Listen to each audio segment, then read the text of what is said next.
bendito sea el Señor, estuvimos ahí con Él y le cantamos mañanita, ¿verdad?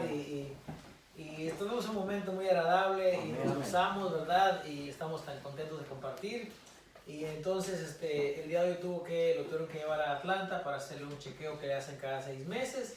Y acuérdense siempre, acuérdense de esta oración de él, acuérdense de James, ese angelito que está dormidito, pero si el Señor quiere, ¿verdad? Lo va a despertar. Si Amén. Nuestra oración es, ¿verdad? Siempre pidiendo, Señor, haz tu voluntad, Señor, haz tu voluntad. El Señor conoce nuestro corazón, el corazón de sus padres, y qué más quisiera de verdad tener a su bebé caminando, despierto, pero todavía no se llega a ese momento.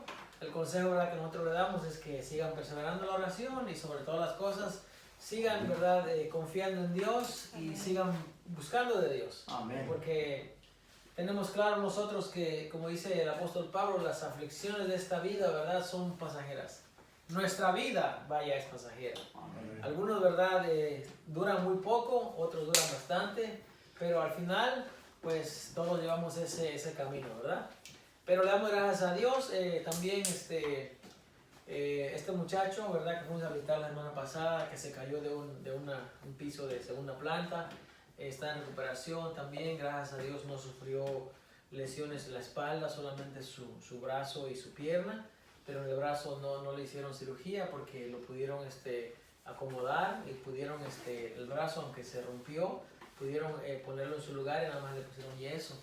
Y su pierna, pues sí, ahora mismo está inmóvil, siente, ¿verdad?, poco, pero la circulación todavía está poco ahí. Entonces, él se llama Marvin, ¿verdad? Y oremos por él y oremos por las demás peticiones, la gente que pide oración. Yo vi a Julio, a esta persona que estamos visitando también hace una semana. Gracias a Dios él está ya está haciendo sus actividades y ya le duele todavía su pierna, pero las llagas ya se están casi cerrando, dice él. Y le damos gracias a Dios porque donde quiera que nosotros, ¿verdad?, llevamos el mensaje de la palabra de Dios y vamos a ese hogar, sabemos que la semilla se siembra y Dios es el que da el crecimiento. Amén. Y si la tierra está dispuesta, ¿sabe qué pasa con buena tierra? La semilla germina, la semilla da fruto. Amén. Si la tierra no está dispuesta, pues la semilla se va a quedar rodando, pero el sembrador tiene que hacer su trabajo. Amén. Amén. Y también mi esposa, la verdad, fue con el doctor y le hizo un ajuste ahí también. Y qué bueno que, como dice ella, ya está en el equipo de las chicas malas, ¿verdad?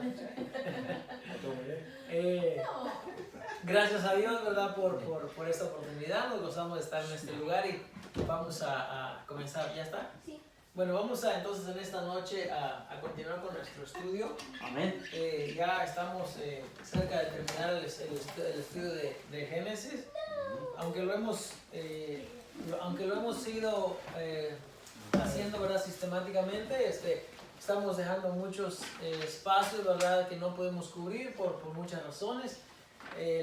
La Biblia es uno de esos libros, hermanos, que mientras usted más lo estudia, más va a encontrar, ¿verdad? Es una fuente inagotable, ¿verdad? Que usted mientras más busque, más va a encontrar.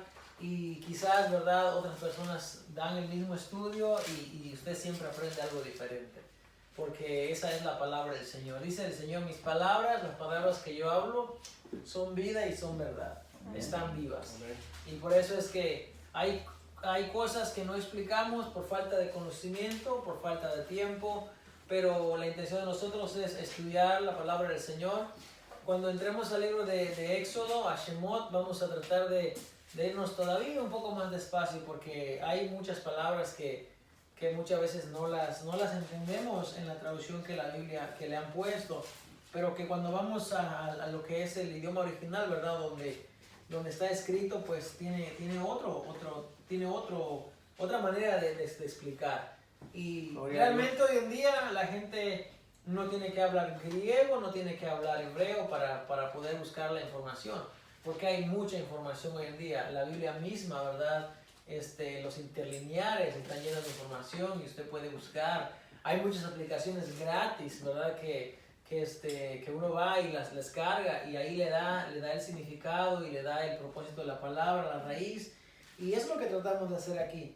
Entonces, vamos en esta noche a ir a Bereshit, ¿verdad?, que estamos en Génesis 49. Y estamos en la parte 49. Hablamos un poquito la semana pasada acerca de Zabulón, ¿verdad? Que en Puertos de Mar habitarán. Explicamos un poco acerca de Zabulón. También explicamos acerca de la tribu de Isahar, ¿verdad? Que significa recompensa. Hay una parte, ¿verdad? Que quisiera, ¿verdad? Leer en esta noche. Ahí en Génesis 49. Voy a ¿verdad? La Biblia. Vamos a ir a la tribu de Isahar. Isahar, porque en Isahar hay algo que yo quiero tomar ese tiempo para explicar. Principalmente tratar de explicar esto a los jóvenes. A los jóvenes, ¿verdad? Nosotros no somos tan jóvenes ya, pero igual podemos aprender algo acerca de esto. Y yo sé que cuando hablamos de administración, no solamente es administración de dinero, ¿verdad? Administración conlleva una serie de otras cosas. Puede ser administración del tiempo, puede ser administración de la familia. Administración tiene varias connotaciones. Entonces, algo que yo noté, ¿verdad? Al estar leyendo esta parte de Génesis 49, cuando habla acerca de Isahar, el verso 14, ¿se acuerda que le dije asno fuerte, este espíritu de asno montés, que es así como bien puesto, como bien terco, como bien fuerte? Nos demos cuenta que la Biblia está llena de mucho de lo que se llama poesía. Muchas veces vamos a leer en la Biblia a encontrar palabras, a encontrar comparaciones que no necesariamente, ¿verdad?, quiere decir que es algo literal, sino es una comparación. Por ejemplo, cuando le dice va a ser un asno fuerte, lógicamente no le está diciendo vas a ser un burro, ¿verdad?, o un asno, no, sino que va a tener ese espíritu, ¿verdad?, como el asno montés, como aquel asno que es bien fuerte y que no domina a nadie, como un indómito. Ese es el significado de lo que es un asno montés, asno fuerte. También vamos a encontrar, por ejemplo, otras palabras. Por ejemplo, esta que dice, un asno fuerte que se recuesta entre los apriscos.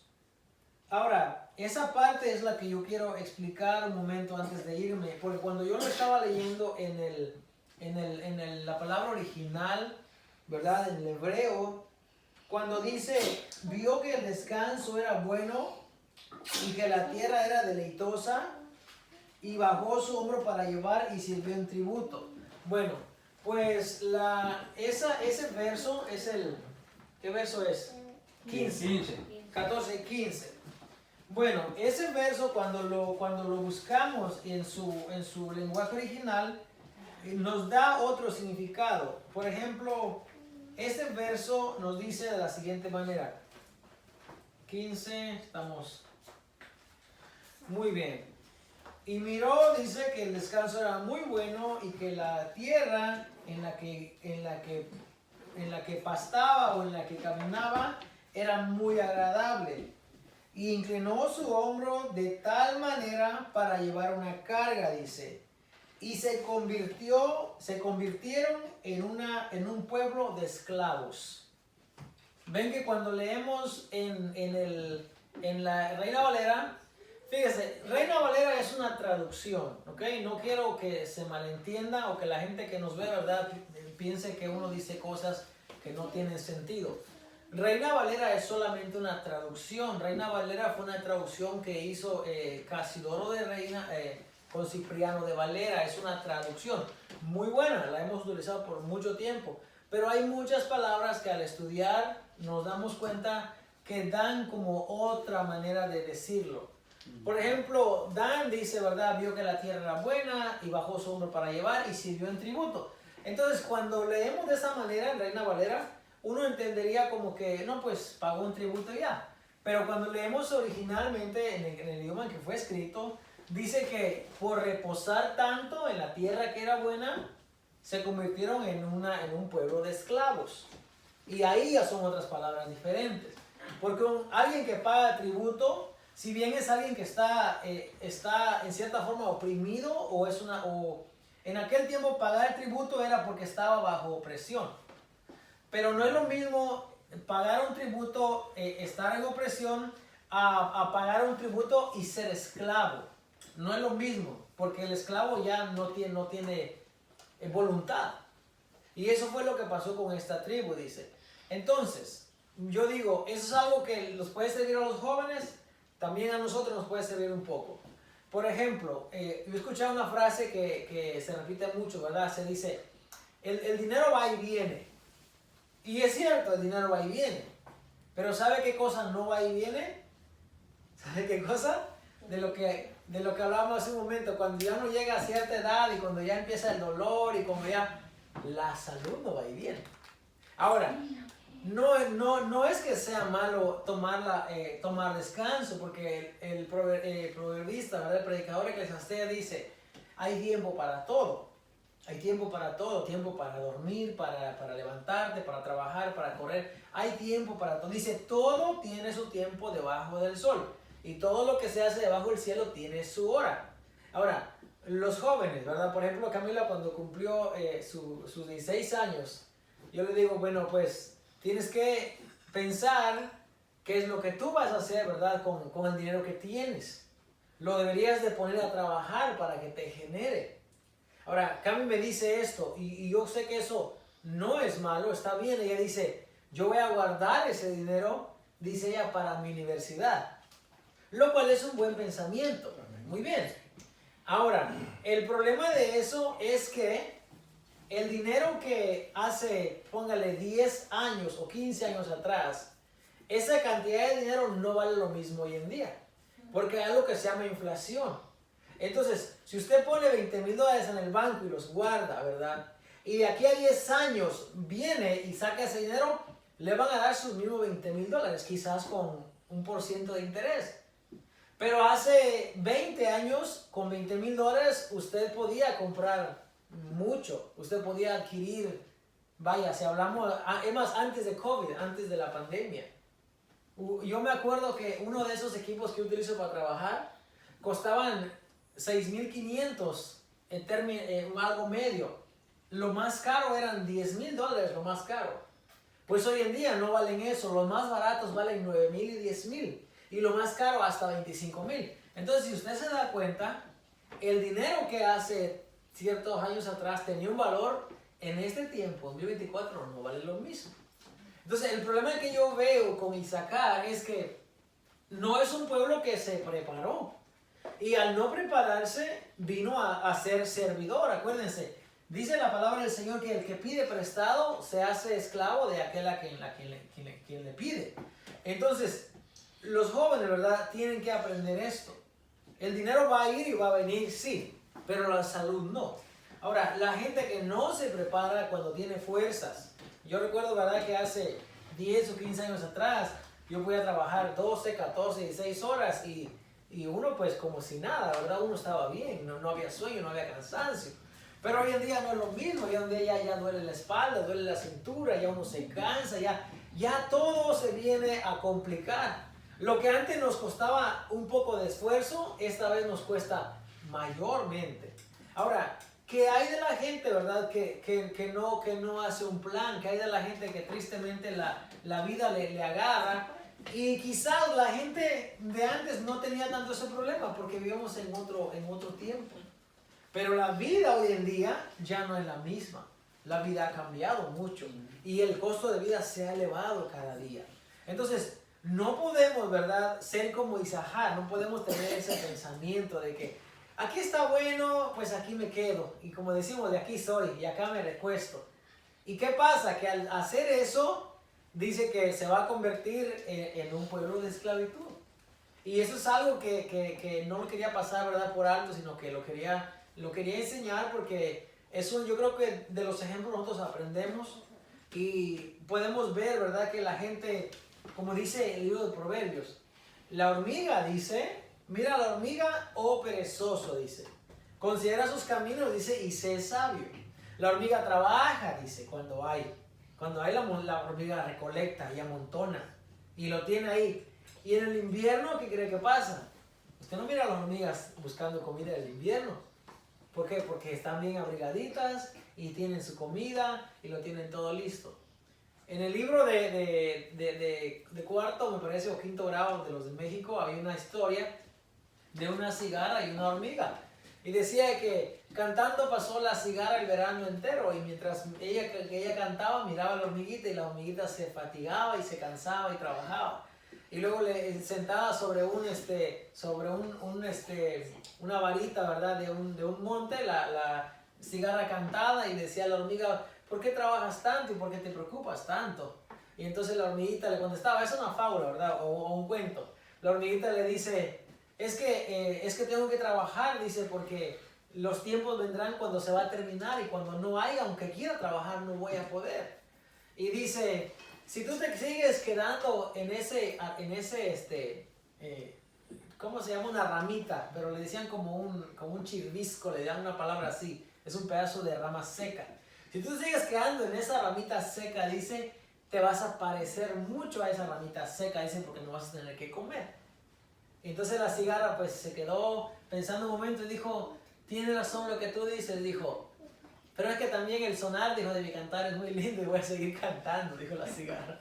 Y siguió cantando. Las cigarras son aquellas libélulas que están por ahí, ¿verdad? Con dos aletitas y les gusta pararse en el agua.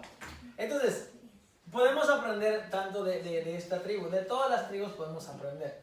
Pero de esta parte, ¿verdad? Y nosotros no queremos ser, ¿verdad? Como aquel que se recuesta y de repente se despierta un día y dice: ¿qué hice?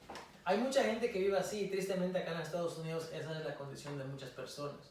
Nosotros, yo sé que nuestra gente hispana es muy trabajadora, ¿verdad? Y queremos hacer, tampoco digo yo que se mate trabajando hasta que se va a acabar el mundo, no, tampoco, porque mucha gente tristemente ha trabajado tanto y después su vida se termina en abrir y cerrar de ojos, y entonces ese es el otro extremo. Entonces, como dice la parábola del rico, lo que has provisto, ¿para quién va a ser? Pues para alguien que venga y se lo deleite, ¿verdad? Se lo disfrute, porque al que no le cuesta, dice, lo hace fiesta. Entonces, no debemos ser extremistas, pero sí debemos de pensar, jovencitos, ¿verdad? Niñas, deben de pensar qué es lo que podemos hacer. Mirar el ejemplo de lo que nos pasa a nuestro alrededor. Consideremos, tenemos ejemplos de sobra. Miren a José.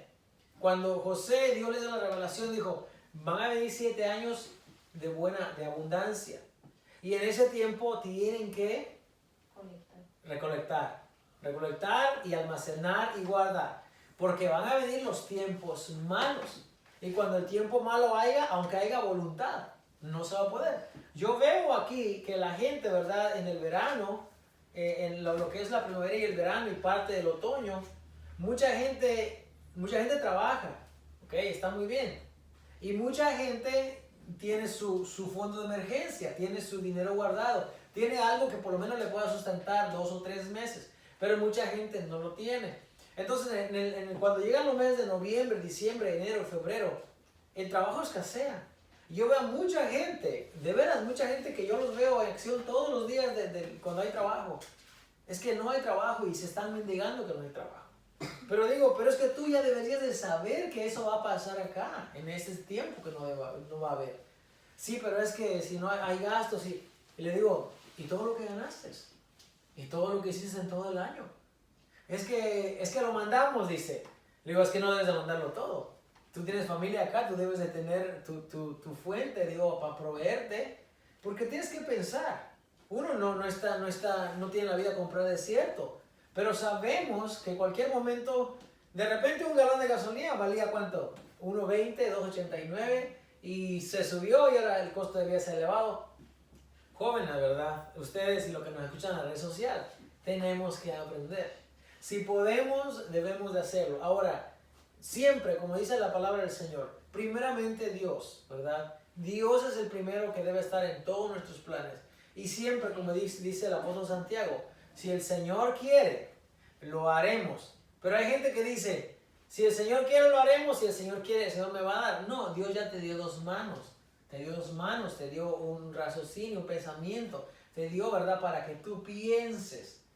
Cuando a Adán lo ponen en el huerto, lo ponen para que sojuzgara la tierra y para que la gobernara. Bueno, nosotros tenemos esa oportunidad de gobernar lo que Dios ha puesto a nuestro alcance. Y tenemos que pensar en esos días que dice Eclesiastés, ¿verdad? Antes que lleguen los días malos. en los cuales vengan los años, digas, ya no tengo contentamiento. Se van a oscurecer los que miran por las ventanas, dice, temblarán los valientes, dice, ¿verdad? La rueda que va al molino se va a acabar. Está hablando de todo eso, el tiempo que va a llegar. Ese tiempo sabemos que si Dios lo permite va a llegar. Pero cuando llegue, que no nos encuentre recostado. Porque entonces vamos a decir, ¿qué hago ahora? Usted sabe, hay mucha gente que tristemente hoy en día sigue trabajando como un jornalero a muchos años, ¿verdad? No, yo no digo que eso está mal. Yo digo solamente que hay gente que tuvo mucha oportunidad y no se preparó. ¿Por qué? Porque el descanso era muy bueno. Y es bueno descansar. Es bueno, claro que sí. Pero tenemos que tomar en consideración la vida que tenemos hoy en día y esperar, ¿verdad?, en Dios. Y bueno, yo no estoy diciendo nada de esto por una persona en particular, sino esto por nuestros jóvenes, por la gente que nos escucha, por la gente que tiene hijos. Por ejemplo, hay gente que tenemos niños todavía. Mire, Linda todavía va a empezar a ir a la escuela. Yo no puedo decir en estos momentos, está bueno la vida, aquí me voy a recostar. No, porque tengo que pensar. Ellos no me pidieron a mí traerlo al mundo, yo los traje al mundo. Bienaventurados los hermanos que ya crecieron sus hijos y ya salieron y todo. Pero nosotros que todavía estamos, imagínense, Linda apenas dejó los pañales hace, ¿qué será?, 8 meses. Entonces, eso es lo que yo me refiero, ¿verdad? No estoy hablando, eso está hablando de mí, dice Linda. Agarren una idea, como dice Nila. Y le damos gracias a Dios, ¿verdad? Bueno, vamos a continuar.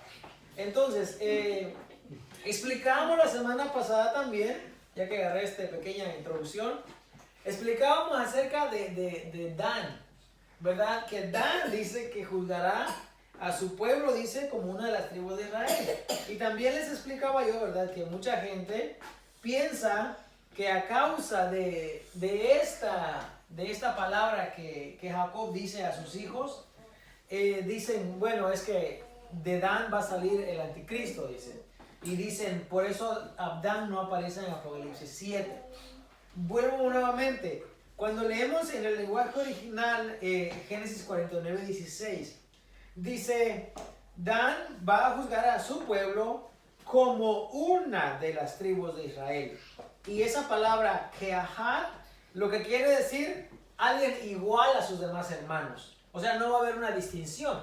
¿Por qué? Porque al ser hijo, ¿verdad?, de la concubina, era tenido en cierta forma como un hijo de segunda. O sea, alguien que no tenía todos los privilegios, todos los derechos de un hijo legítimo. ¿Okay? Acuérdense que las siervas se le daban a las hijas para que las atendieran. Una sirvienta, pues, es una sierva.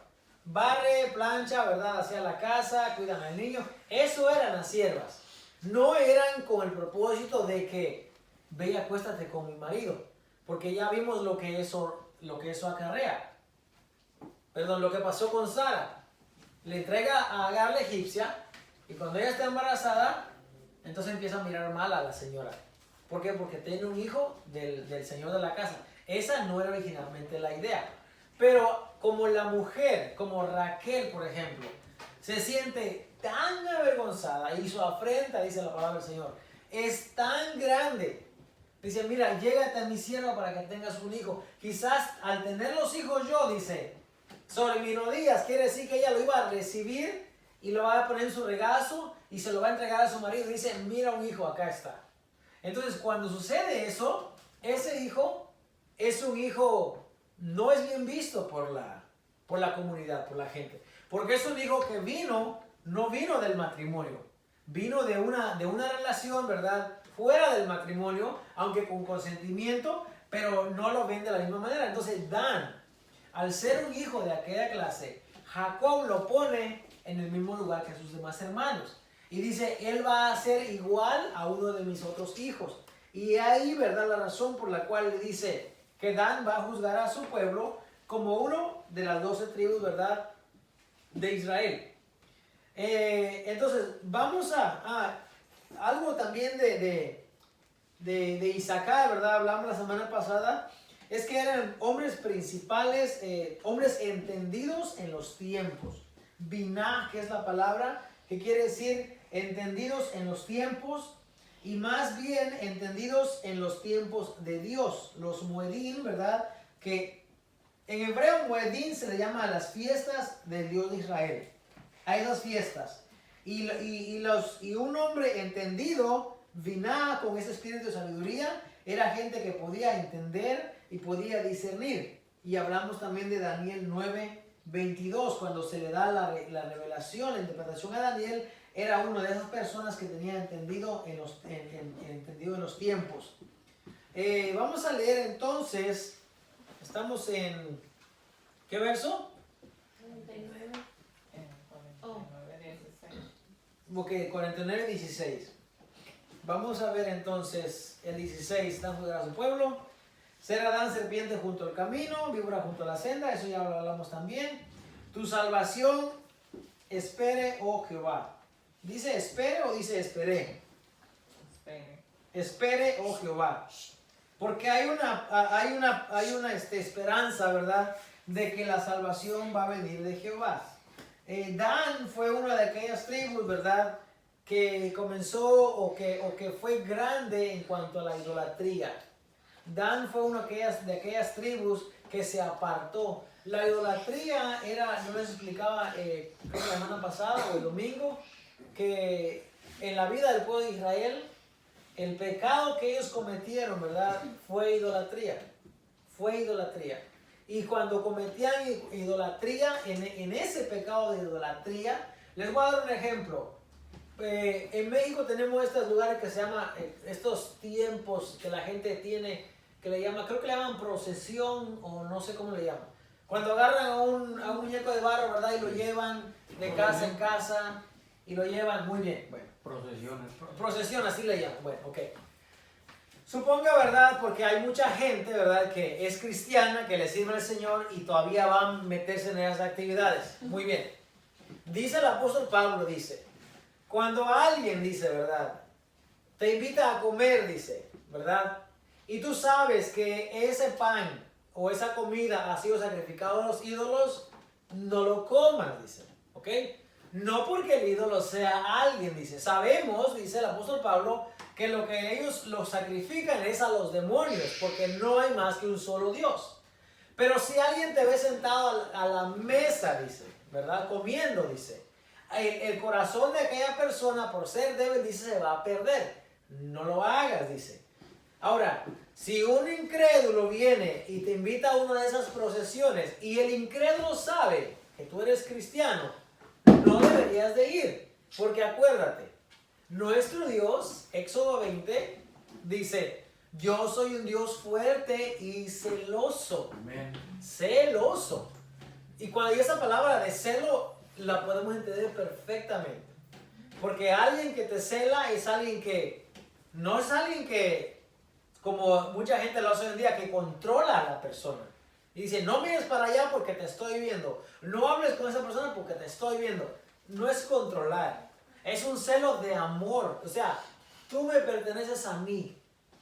Tú eres mi especial tesoro. Entonces tengo que cuidarte y tú no tienes que ir a meterte o comprometerte en otro lado. Dios es un Dios celoso. Entonces cuando la gente, el pueblo de Israel, se juntaba con estas personas paganas. La idolatría ha existido desde siglos, hermano, milenios. No es nuevo. Siempre el ser humano ha querido ver más allá. Siempre ha querido estar subyugado hacia alguien especial, hacia alguien divino. ¿Y cómo lo sabemos? Miren las culturas de nuestra gente en lo que es Mesoamérica, ¿verdad? Lo que es. Esa gente no hablaba español. No hablaba español, no había internet, no había nada. Pero ellos sacrificaban a sus hijos, se lo entregaban a las divinidades. Entre comillas, ellos se lo estaban entregando según a Dios. Porque el hombre siempre ha sido así. Entonces Dios les dice, no se junten con esas, no participen en sus malas obras. Y cuando ellos hacían fiesta, ellos no celebraban cumpleaños, hermano. Ellos no celebraban cumpleaños. Ellos celebraban, ¿verdad? Por ejemplo, el nacimiento del sol.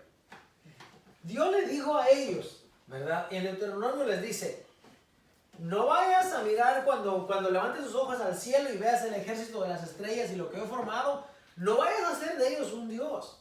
Dios les advirtió eso a su pueblo. Y el pueblo, conociendo eso, iba y se metía en las fiestas paganas que esa gente se lo dedicaba al dios sol, o al dios del agua, o al dios del viento.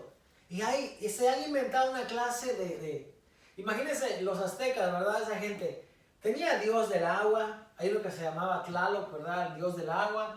Tenía uno de la guerra, que se llama Huitzilopochtli. ¿Qué nombre, verdad? Según quiere decir la serpiente emplumada.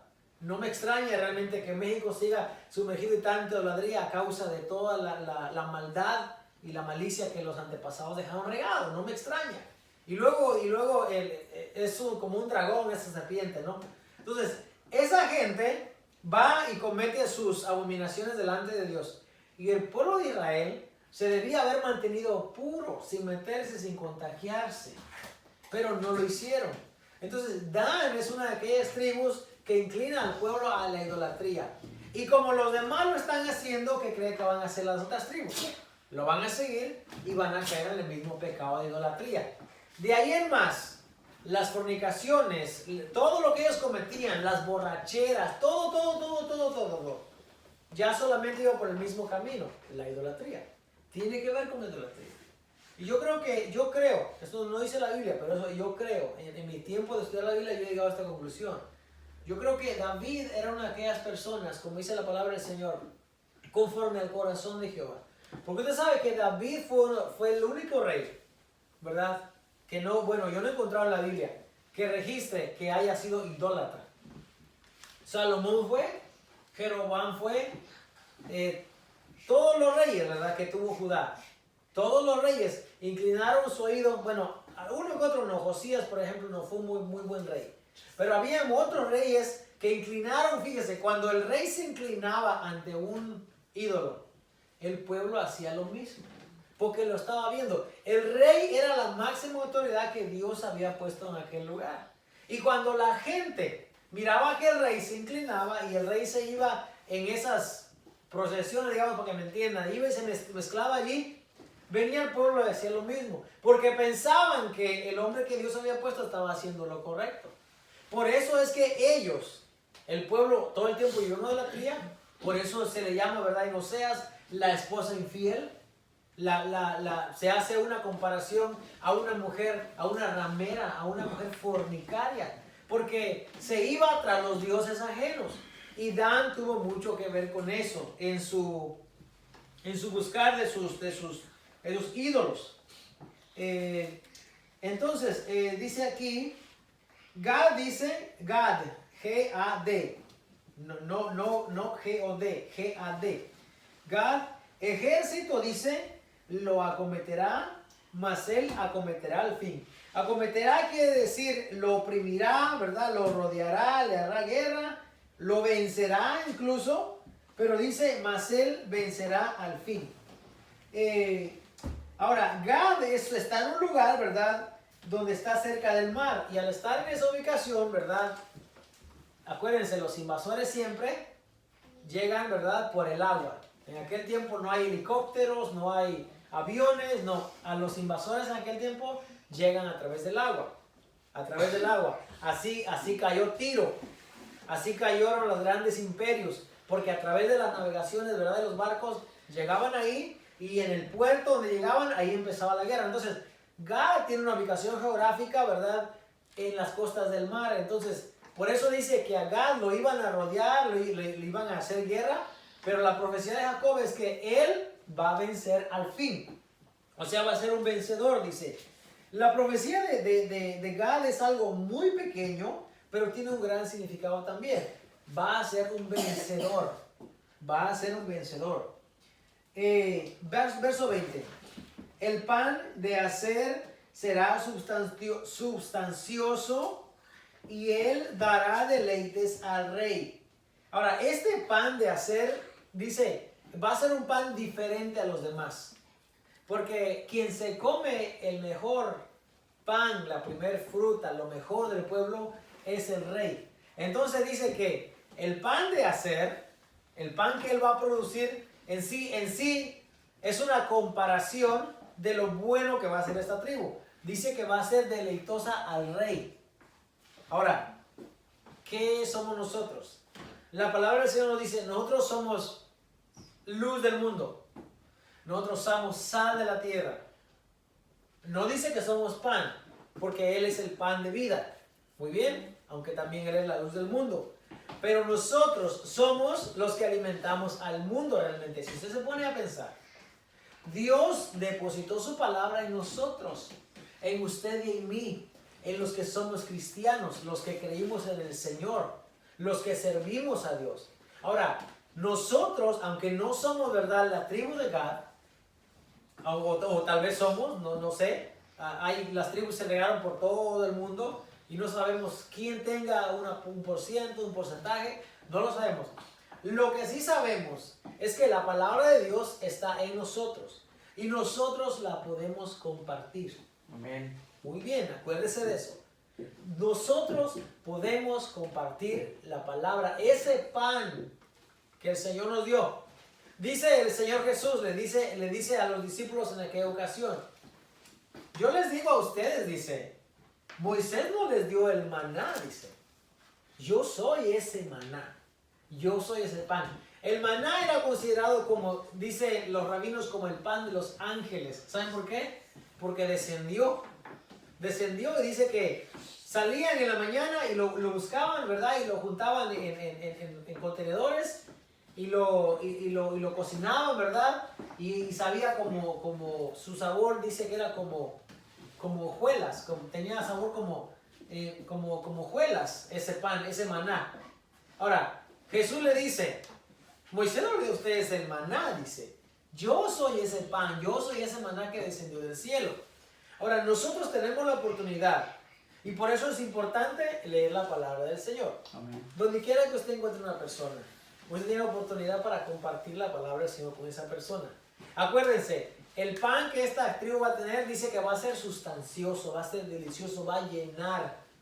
Nosotros tenemos ese pan. Yo hablaba con esta persona que se cayó de ese techo. Hacía como 6 semanas que yo hablaba con él. Y porque él va a otra iglesia, va a otro lugar. Y le digo, ¿estás buscando de Dios? Y me dice, sí. Entonces yo les pregunto, cuando me dicen eso, le digo, ¿pero estás buscando de Dios en serio? Le digo yo, o nada más ahí, pasando la vuelta, le digo yo. Dices que es difícil. Y le digo, ¿pero por qué es difícil? Tienes que afirmarte en Dios, le digo. Tienes que afirmarte en Dios, le digo, porque tú sabes una cosa, le dije. El Señor Jesús dice, ninguno que poniendo la mano en el arado, dice, ninguno, ¿ya lo agarraste? Hiciste un compromiso de por vida. Afírmate en Dios, le digo, tienes que buscar de Dios, afírmate, le digo yo. Porque si no estás afirmado en Dios, le dije, mejor vete al mundo. Vete y pierde, al fin que ya estás perdido. Pues, ¿qué vas a perder? Mejor vete y revuélcate ahí, deleítate. No, dijo, así no, dijo. Yo le dije, y a él, mira, tienes que buscar de Dios, le dije, tienes que afirmarte en Dios, le dije, porque mira, le digo, tú tienes esposa, tienes hijos, porque tienes 3 niños. 3. Le digo, tienes hijos, le dije, ellos te están mirando a ti. Ellos van a adorar a Dios conforme tú lo hagas. Ellos van a buscar de Dios en la medida que tú lo hagas. Y le digo, afírmate, hombre. Yo le estaba dando esa palabra a él, ahí en el trabajo, y tristemente, ¿verdad? Como al mes y todo sucedió eso del accidente. Y esta vez que fuimos a visitarlo, yo le recordé y le digo, ¿te acuerdas cuando te dije? Uno tiene que estar preparado su vida con el Señor. Hemos sabido casos de personas, ¿verdad?, que han salido de la casa para el trabajo y no no regresan a la casa. ¿Por qué? Porque hasta ahí llegó como decimos, hasta ahí se rompió la cinta, porque el Señor así lo quiso. Pero nosotros debemos estar preparados todo tiempo. Sí, en todo tiempo. En todo tiempo. Por eso dice, ¿verdad?, la palabra del Señor, en todo tiempo sean limpios tus vestidos. En todo el tiempo. Porque no sabemos cuándo. Había un rabino que le decía a sus estudiantes, le decía, creo que era Rabín Yohanan, se llama, creo él, hijo de Sekai, y le dice, tú tienes que estar preparado para encontrarte con el Señor un día antes de morir, le dice. Y esa era la frase que decía, un día antes de morir. Y uno de los estudiantes un día le preguntó, Rabí, le dice, ¿cómo iba a saber cuándo voy a morir? Dice, ¿por qué usted dice un día antes de morir? Y le dijo él, ¿tú no sabes cuándo te vas a morir? Y dijo, no. Pues entonces tienes que preparar todos los días. Todos los días. Todos los días nosotros tenemos que comer este pan. Y este pan se lo compartamos a alguien más. Si alguien no está escuchando la palabra de Dios, no está llenando su vida del pan, nosotros se lo podemos compartir. Este es un pan que es sustancioso y dice la palabra del Señor. Es más, la palabra del Señor dice, el que no come mi carne, dice, donde que es el pan y bebe mi sangre, dice, no tiene parte conmigo. Nosotros, ¿cómo comemos el pan del Señor? A través de la meditación de la palabra del Señor. ¿Cómo nosotros nos hacemos partícipes, verdad, de ese pan? Cuando tenemos comunión. Si un incrédulo viene, se va a dar cuenta, verdad, que nuestro compañerismo acá es un compañerismo donde compartimos la palabra del Señor. Sí, hablamos de una, de otra cosa, nos reímos, pero principalmente nosotros tenemos un objetivo: edificarnos en la palabra del Señor.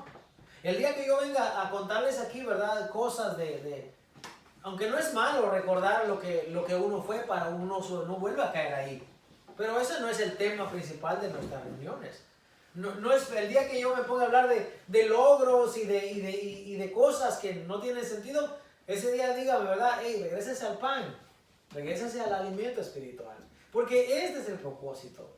Nosotros no estuviéramos aquí, hermano, si el pan no hubiera descendido del cielo. Y ese pan es nuestro Salvador, ¿verdad?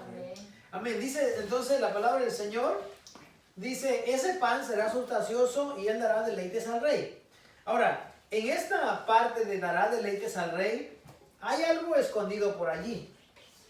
Hay algo escondido por ahí, porque tenemos en la palabra del Señor, en el Evangelio, ¿verdad?, de Lucas, tenemos a una mujer. A ver, ¿alguien sabe el nombre de esa mujer? Una ancianita que servía, ¿verdad?, de día y de noche en el templo, que cuando... Ana. Tenemos a Ana. Ana dice la palabra del Señor que era de la tribu de Aser. Era de la tribu de Aser. Acuérdense, el pan de Aser será sustancioso y él dará deleites al rey.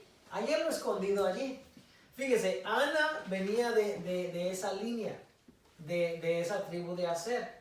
Y Ana dice que no se apartaba del templo sirviendo de día y de noche. ¿Pueden las hermanas, pueden las mujeres servir? Claro que sí. Claro que sí. En el Señor todos podemos servir. Todos podemos. Ahora, ¿cómo servía esta mujer? Dice, en ayunos, en oraciones, en muchos ruegos. Imagínense, una mujer así no necesitaba ni que estar. Ella había vivido 84 años, dice, de que ya había enviudado. Era una ancianita, ya estaba ahí, yo creo que ya ni podía mirar. Pero dice que ella no se apartaba del templo sirviendo. Los ayunos, las oraciones, lo que usted hace, usted está haciendo algo para el Señor. Y dice que esta anciana era de la tribu de Aser. Y aunque no conozcamos a otra persona que sobresalte a la tribu de Aser, con eso es suficiente. Porque esta ancianita venía de esa tribu. Ahora, ellos sabían las profecías, sabían las bendiciones, lo que Padre Jacob le había dado a ellos. Y créanme, cada una de estas tribus que Jacob estaba bendiciendo, tal cual como le dijo la bendición, tales cual sucedieron. Acuérdense que al principio de la bendición, él le dijo, júntense, hijos míos, y les voy a decir lo que va a acontecer en el futuro. Y las profecías se cumplieron tal y como el Padre Jacob le dijo a sus hijos. Vamos a leer esta escritura rápidamente. Vamos a ir al libro de Lucas. Rápidamente.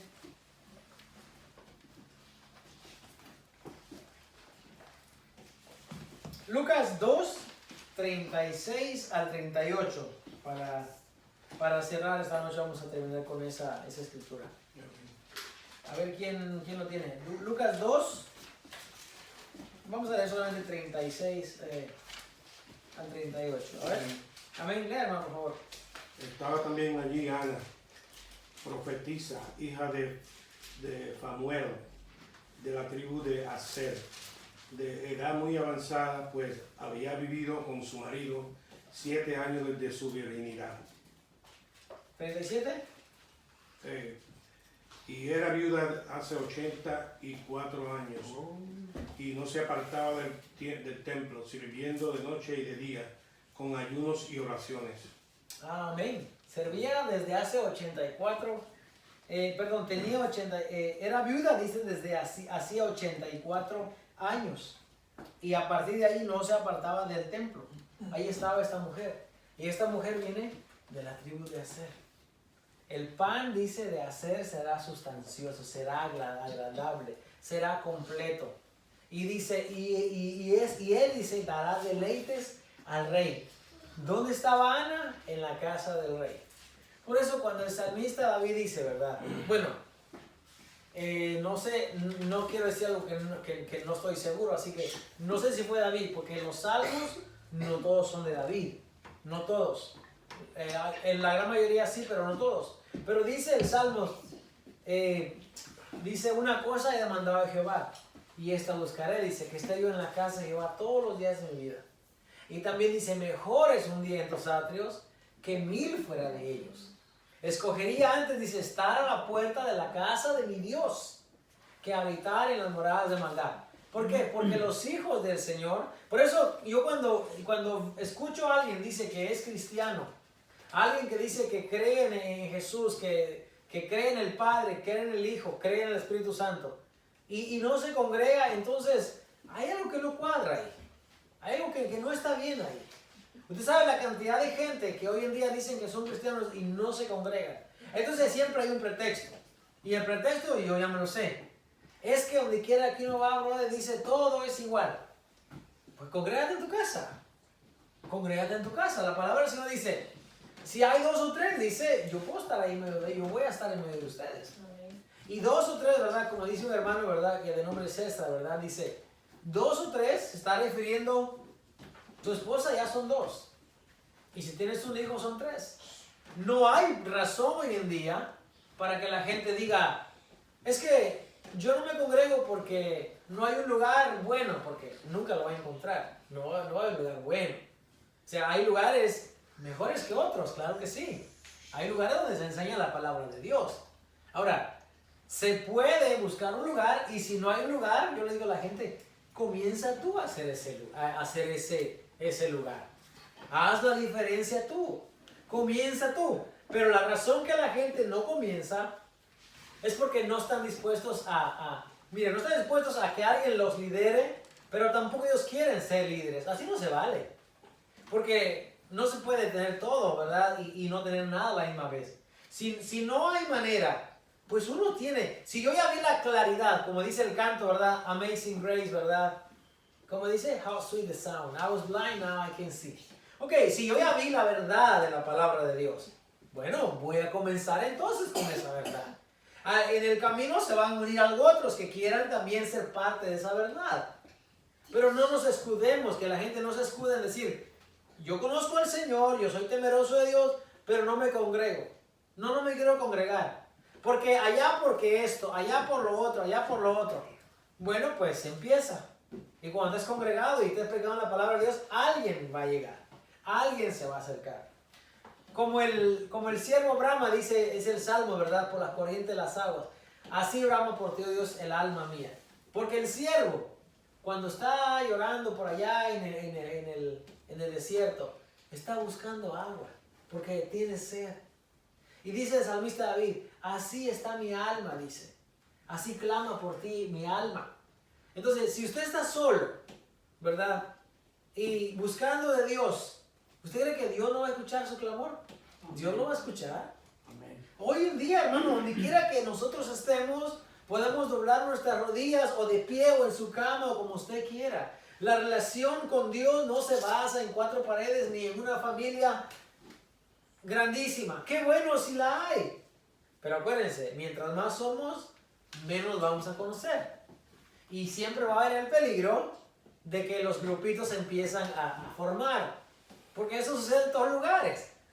El grupo de las amadas aquí, el grupo de las no tan amadas por allá, el grupo de las fieles aquí, el grupo de las no tan fieles. Y cuando venimos a ver, ya tenemos 4, 5, 6 grupos dentro de la misma congregación. Eso es algo que no debe de suceder. Tenemos nosotros que buscar el pan realmente. el pan, como el pan de hacer, que era sustancioso, que era un pan saciable, que era un pan, dice, que iba a dar deleites al rey. Nosotros hoy en día tenemos ese gran privilegio. Yo le doy a Dios por cada día, créanme, por cada tiempo que pasa. Porque hace un año, hace 2 años, ¿verdad?